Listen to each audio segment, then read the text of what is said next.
Good afternoon, Gavilan, Gilroy, and everybody else tuning in all around the world. I'm Greg Davis, the voice of the Rams, and we're pleased to have you with us here today. This week marked the end of some athlete seasons around campus, but life was also breathed into a few new franchises as well. Pardon me.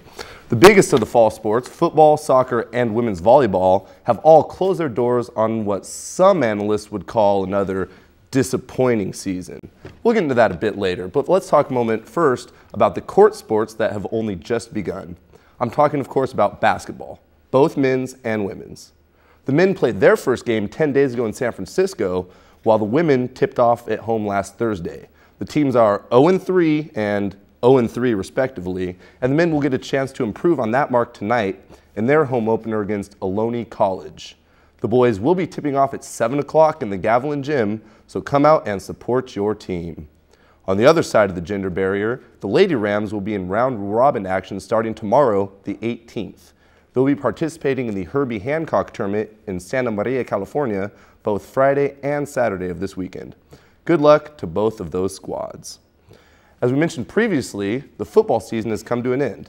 The Rams, who were favored early as a frontrunner for the Coast Conference Championship, faltered in their last game of the season Saturday at the hands of San Jose City College. The Rams lost by 1 point on a last-second play, which took their record down to a paltry 3-7. In their game previous to that one, however, they played some tough downs against the Seahawks of Cabrillo. The film tells the story, so Frankie boy, run that tape. Do it now.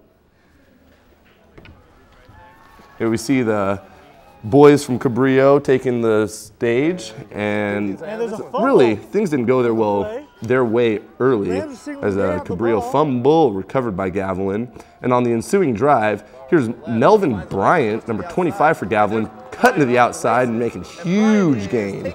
He's out at the 5-yard line. On the ensuing 1st and 10, they give it to Bryant again and try and finish the job, but he is stuffed right at the line.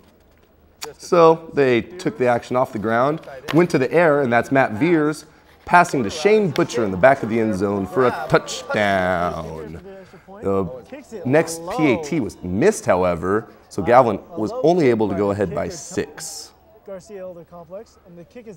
Cabrillo made a field goal to cut the lead in half, and later in the first half, there's a huge gain that's a huge misgain. But the very next play, they tried the exact same thing, and this time the Gavilan defense is not there to make the play. And Zabalos is able to take him down inside the 5.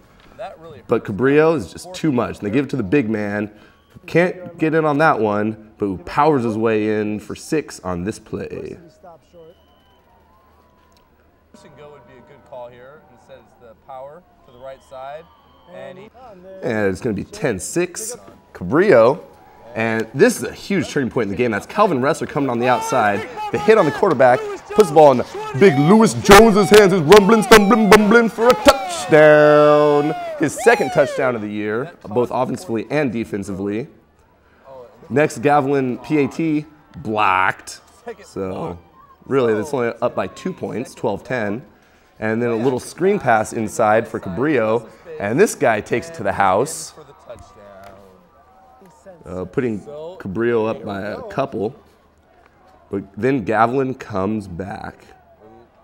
Lil's first play under center is going to be not for very long. It was about a 3-yard gain. Really playing off the.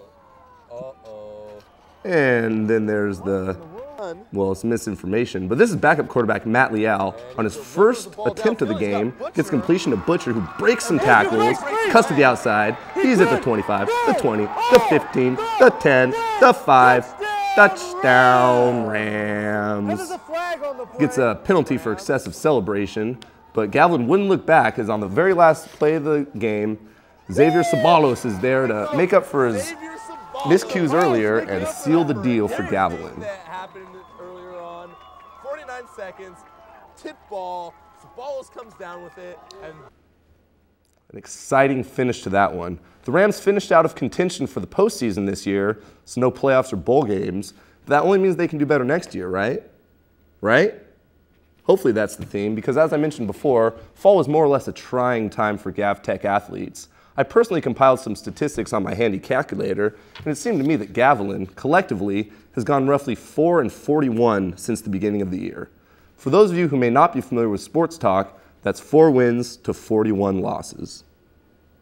Remedial elementary schoolers from Peru will tell you, no es bueno. That's it from the Sports Tank. I'm Greg Davis, your voice of the Rams, and I'd like to give a special thanks today to Pablo Valencia, because without him, this section would just be some boring guy saying things about stuff, but maybe nobody can help change that anyways. In any case, stay tuned, because we're going back to the studio with Jan. Remember, go big or go home.